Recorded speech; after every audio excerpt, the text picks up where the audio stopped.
آج میری کسی سے بات ہوئی تو کہتے ہیں بڑے فخر سے میرا بچہ انگلش میڈیم میں جاتا ہے. میں نے کہا چلے اچھی بات ہے, تعلیم حاصل کرنی چاہیے. تو آگے سے کہتے ہیں لیکن اگر اس کو کسی زبان انگلش میں کسی ورڈ کی سمجھ نہ آئے, کسی اس کا معنی سمجھ نہ آئے, تو ہم اس کو پھر مجھے نا ہندی میں سمجھانا پڑتا ہے. میرے طوطے اڑ گئے. میں نے کہا ہندی میں کیسے؟ آپ کا تعلق نہ ہندوستان سے ہے, نہ آپ ہندوستان سے ہیں, نہ آپ کی بیوی ہندوستان سے ہے, تو پھر کس طرح آپ بچے کو ہندی میں سمجھ آتی ہے اور اردو اور پنجابی میں سمجھ نہیں آتی؟ تو گھر میں آپ اردو بول رہے ہیں اور پنجابی بول رہے ہیں, تو کہتے ہیں بچہ اصل میں شارٹس دیکھتا ہے. تو بھائی جان اس میں آپ کا قصور ہے, آپ اپنے بچے کی تربیت نہیں کر پا رہے. آپ کی اہلیہ جون سی وہ نکمی ہے, جان چھڑاتی ہیں اور بچے کو موبائل دیا ہوا ہے, جاؤ سیکھو جو تم نے سیکھنا ہے. میرے بچے بھی موبائل یوز کرتے ہیں, دیکھتے ہیں شارٹس دیکھتے ہیں, وہ ہندی کا کوئی ورڈ بولنے لگے تو میں ان کو کہتا ہوں اردو میں اس کا مطلب یہ ہے. اور میرے بچے, مجھے اتنا پراؤڈ ہوا ہے کہ میرے بچے آپ کے بچوں سے زیادہ اچھی اردو بولتے ہیں. اور یہ سارے اوورسیز پاکستانیوں کی میں بات کر رہا ہوں, صرف اپنی نہیں.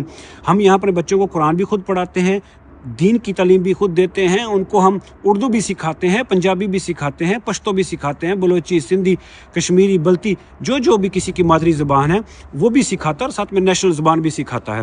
لیکن آپ اپنے وطن میں بیٹھ کر کیسی عجیب باتیں کرتے ہیں کہ کہے جی جب پنجابی بولی جاتی تھی تو کہتے ہیں جی یہ تو جاہلوں کی زبان ہے, آپ اردو میں بات کریں. اردو بولنے لگے تو کہتے ہیں جی یہ تو جاہلوں کی زبان ہے, انگلش میں بات کریں. یہ اصل میں اس لیے میں کہتا ہوں کہ ہمیں کسی سیاسی انقلاب کی ضرورت نہیں ہے, ہمیں تربیت والا انقلاب چاہیے جو ہمیں ڈنڈا مار کے, سوشل میڈیا ٹوٹل بین, سیاست ٹوٹل بین, اور صرف لکیر کا فقیر بنا کے چائنیز سسٹم کا ہمیں سسٹم چاہیے پاکستان کے اندر. ہمیں سیاست سے دور کرنا ہوگا. ہم اس قابل ہی نہیں ہیں. وہ ادھر کشمیر میں مسئلہ چل رہا ہے, اندھے دھند مجھے میسیجز کیے جا رہے ہیں, بھائی میرا اس کے ساتھ کیا تعلق ہے؟ دیکھو جی پولیس کو مار پاڑی. جاہل کے بچوں, انقلاب جون سا وہ تشدد سے نہیں آتا, آپ ریاست سے نہیں لڑ سکتے. کشمیری لڑ رہے ہیں ہندوستان میں, کیا وہ جیت گئے؟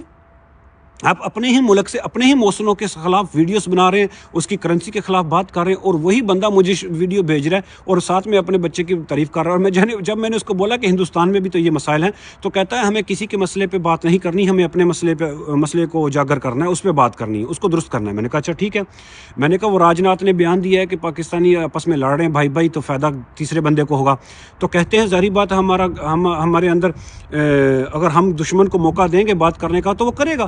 یار کتنے منافق ہو, اس کے گھر کی بات نہیں کرنی اور اپنے گھر پہ وہ بات کرے, تو کہتے ہیں ہمارے تو مسائل ہیں, تو ظاہری بات ہے وہ بات کرے گا.